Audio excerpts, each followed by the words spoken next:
Staffing shortages have been a major issue for many industries throughout the COVID-19 pandemic. And as we told you last night on City News, Canada's game is no different. Officials say a shrinking workforce has put minor hockey on thin ice across the country.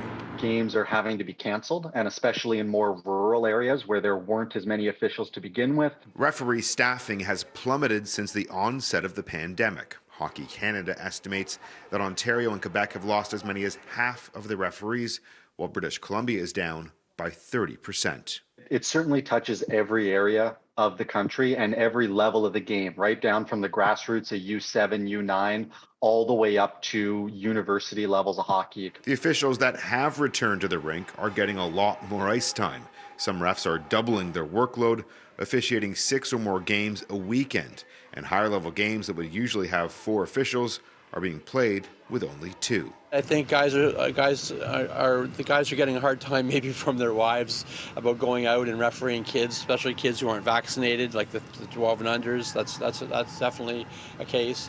Some guys took 18 months off and they don't think they want to play anymore. Retaining referees has been a long-standing problem for Hockey Canada, especially those just beginning to don the stripes. We have no issue recruiting new officials, but officials in that age 12 to 17 bracket, the number one thing that's driving them out of hockey is the verbal abuse. Hanuman Singh is hoping players and parents will be more patient with those working hard to keep the games going. If you see an official in the rink, chances are they're working a lot of games. Obviously, at all times, we want to treat the officials with respect, but especially in this case, if you have the ability to show gratitude and say, hey, thanks for coming out, we appreciate it, that makes a big difference. Hockey Canada tells City News that staffing levels are beginning to pick back up, but it could be months before we see the usual number of striped shirts in local arenas.